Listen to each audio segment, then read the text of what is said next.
love our faith. And one of the things that I love about our faith so much is it gives us so much to celebrate about. I mean, we just finished the wonderful season of Easter as we celebrated the resurrection of our Lord and Savior, Jesus Christ. We celebrated last Sunday, Pentecost Sunday, as we celebrated the coming of the Holy Spirit down upon the church. This Sunday, we get the fivefold celebration of Trinity Sunday, the celebration of 2 new priests in our diocese, and the birthday of Deacon Michael. And next Sunday, we get to celebrate again the great joy of the feast of Corpus Christi, as we celebrate the Eucharist itself, the body, blood, soul, and divinity of our Lord and Savior, Jesus Christ. I love our faith. But my question to you is, what is faith? What is faith? A lot of people have a hard time putting it into words.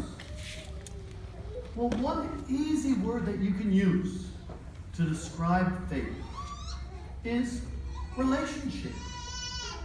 Our faith is our relationship with God and how we express that relationship with our Lord and Savior. But how do you grow in relationship? How do you grow in love? How do you grow in faith? By learning about the other. That's one of the great things about celebrations is we get to learn more about a person. For example, today we could put Michael on the spot and find out how old he is. Oh my goodness, 50. What? 52. He's an old man.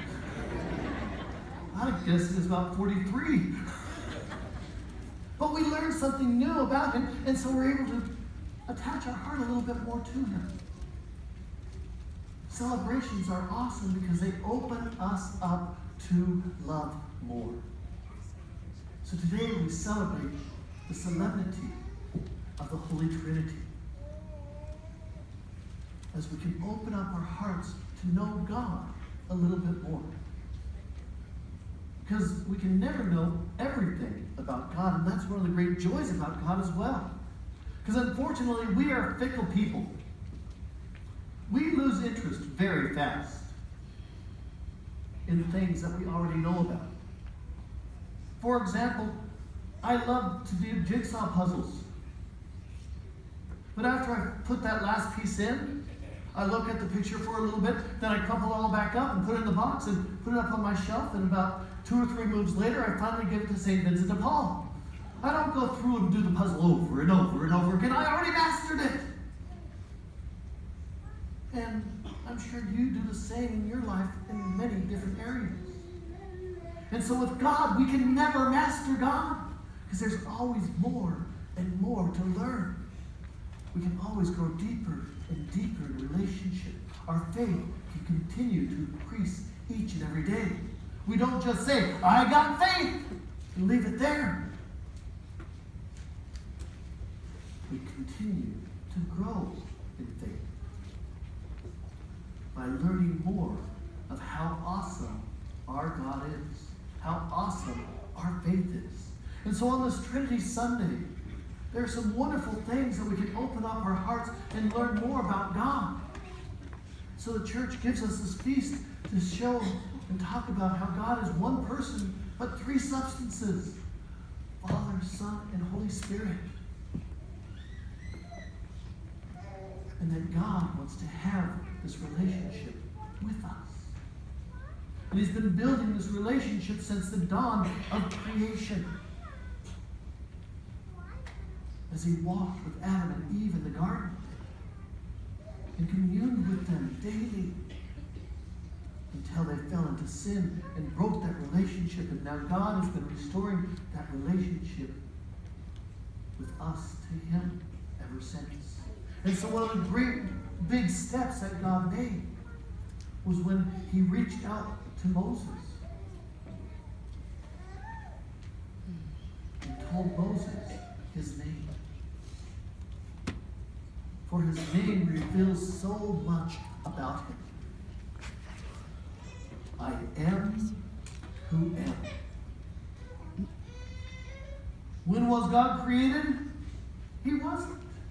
I am who am. I always was, I always am, and I always will be. It's what God tells us with his name. But as he reveals himself to us through the scriptures, we hear at the very dawn of creation that our God is more than just I am.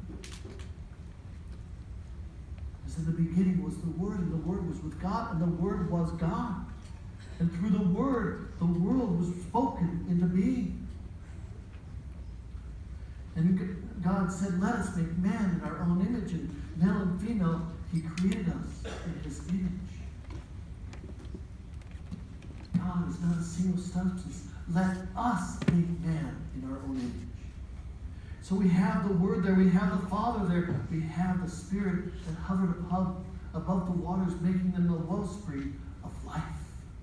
So from the very dawn of creation, God is introducing us to the Trinity.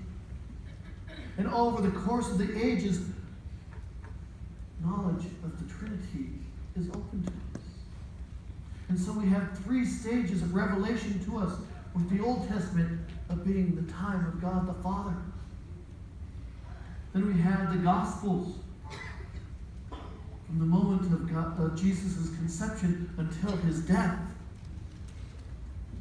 the time of the Son. And now, as of starting Pentecost Sunday, the first Pentecost, is the time of the Spirit. And so the Spirit, as we learned last Sunday, is the animator, the sanctifier. Without the Spirit, we are nothing. Without the Spirit, we can't do the works of God. For example, every time we celebrate Mass, in the Eucharistic prayer we say, come, Holy Spirit, and we call the Holy Spirit down upon the bread and the wine, which transforms it into the body and blood of Christ. The priest doesn't, the Spirit does.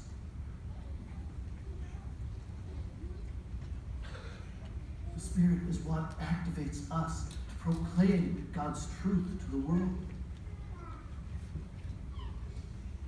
So the Spirit is our animator. He is our sanctifier. For it is through the Spirit that we're able to continue to turn from sins when we're in the face of temptation, to bring about holiness. Then we have the Son. One of his titles is the Sanctifier. Or the Redeemer, the Redeemer. The Spirit's the Sanctifier, the Redeemer. For through the Word becoming flesh and dwelling amongst us, as he suffered and died, he paid for our sins. But many times we look at the Sanctifier, the Redeemer, and we say, yes, he's paid for our sins. But no, he is actively paying for our sins now. For I am who am. I was in the beginning. I am. I always will be. Jesus has paid for all the sins of the past, from the dawn of creation, from the sin of Adam and Eve to the sins of today. But he's going to pay for that sin that I'll probably commit in about another hour and a half of gluttony. Actually, 2 hours. He's going to pay for every sin until he returns in his glory. God is active now in redeeming the world. And that is something to truly celebrate. To grow in knowledge of God. That he is active here and now.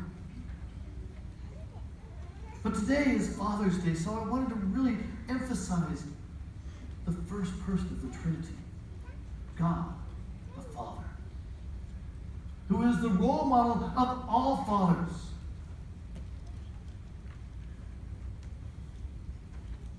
But who is God the Father? Well, that can be summed up in one word: love. John tells us God is love. God is love. And he loves us. How do we know that? Because why did he create us? Why did he create the heavens and the earth?